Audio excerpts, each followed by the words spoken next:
General Jonathan Moulton. Born 21st of July 1726, died 18th of September 1787. Jonathan Moulton started as an apprentice to a cabinet maker, but in 1745 he left, and started his career in the New England Army. He fought in the King George War, and the French and Indian War. He married in 1749, and sired 11 children. He became one of the wealthiest men in New Hampshire, and this led to later tales of his deal with the devil. In 1769 the mansion he built in a poor Puritan town burned to the ground. Popular belief at the time was that Moulton had a pact with the devil, wherein he would fill Moulton's boots to the brim with gold once a month in return for his soul. It was said that Moulton thought up a clever ploy, and placed his boots with the soles cut off over a large hole in the ground. The devil, wondering why it was taking so much gold to fill the boots, discovered the trick, and exacted revenge. It is believed that, when Moulton died, his body disappeared out of the coffin, and was replaced by a box of coins stamped with an image of the devil. Moulton's coffin was buried with no grave marker, and its location is unknown.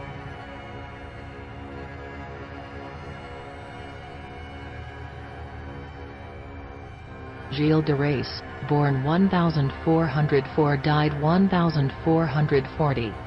Gilles de Rais was considered intelligent, courageous, and very attractive, with a bluish-black beard. Born to one of the most distinguished families in Brittany, he came into his own when his father died in Gilles' 20th year. He found himself with untold wealth and power, which eventually led to his downfall. Gilles got an attack of keeping up with the Joneses, which ultimately led to the loss of much of his wealth. In desperation he began to experiment with the occult, under the direction of a man named Francesco Prelati, who promised that Gilles could help him regain his squandered fortune by sacrificing children to a demon called Baron. Over the course of his killing spree, Gilles raped, tortured, and murdered between 80 and 200 children. He was tried, found guilty, and executed by hanging and burning.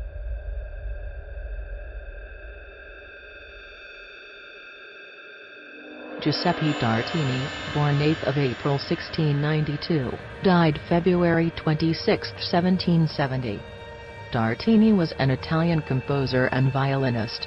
He was one of the most instrumental musical composers, having written over 400 works. Unlike most of his contemporaries, he wrote no church music or operas. He focused most of his work on violin concerti and sonatas. His most infamous piece is called The Devil's Drill Sonata.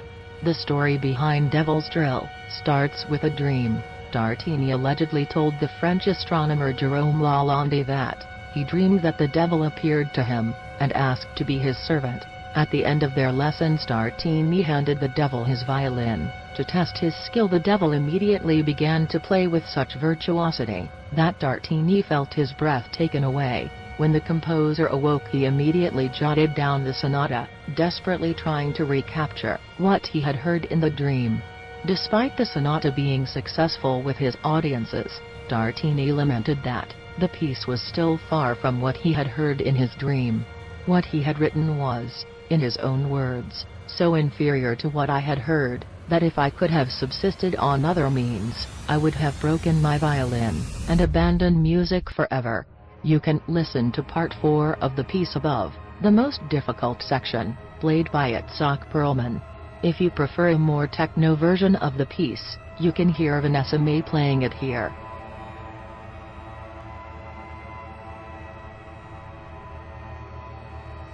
Johann Georg Faust, born circa 1480, and died circa 1540.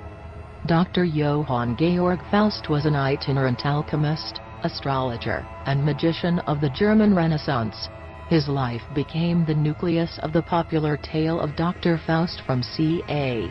the 1580s, notably culminating in Marlowe's The Tragical History of Dr. Faustus in 1604, and Goethe's Faust in 1808. Legend has it that Faust wanted a life of pleasure, and having been involved with the occult, learned how to summon the devil. Having done so, he made a deal with him for his soul in return for 24 years of service from Satan. Unfortunately, After 16 years he regretted his deal, and wanted to withdraw it. The consequences of this attempt to withdraw the deal are well known to any who have read the various fictional tales of Faust's life. The devil brutally murdered him.